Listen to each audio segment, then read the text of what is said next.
السلام علیکم ناظرین، شادی کو کئی سال ہو گئے لیکن اولاد نہیں ہو رہی، تو اولاد کے لیے آپ کی خدمت کے اندر بہت ہی مجرب وظیفہ ذکر کرنے والا ہوں۔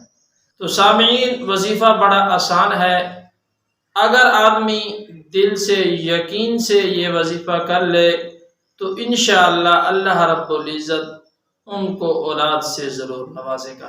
کام دو کرنے ہیں اور میاں بیوی نے دونوں کام مل کر کرنے ہیں۔ پہلا کام یہ ہے کہ یہ قرآن پاک کی آیت سکرین پر آپ کو نظر آ رہی ہے، ربی حبلی من لدنک ذریۃ طیبۃ انک سمیع الدعاء، ربی حبلی من لدنک ذریۃ طیبۃ انک سمیع الدعاء۔ سورۃ آل عمران کی آیت نمبر 37 ہے، ربی حبلی من لدنک ذریۃ طیبۃ انک سمیع الدعاء۔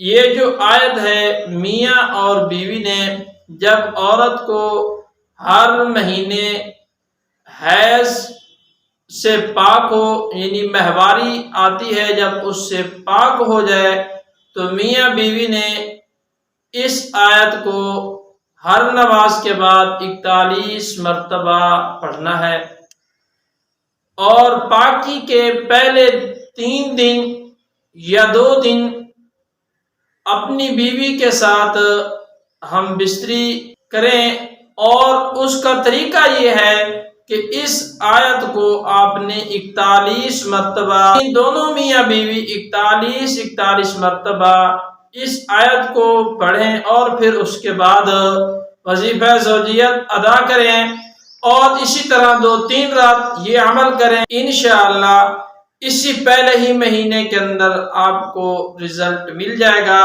اگر یہ عمل آپ کا نہ ہو سکا تو پھر دوسرا مہینہ جب شروع ہو تو اس کے لیے بھی آپ نے یہی عمل کرنا ہے۔ انشاءاللہ وظیفہ بہت ہی کامل ہے، اگر آپ اس کو کامل یقین کے ساتھ کریں گے تو اللہ پاک آپ کو ضرور نوازے گا، اللہ پاک آپ کے گھر کے اندر نرینہ اولاد پیدا کرے گا۔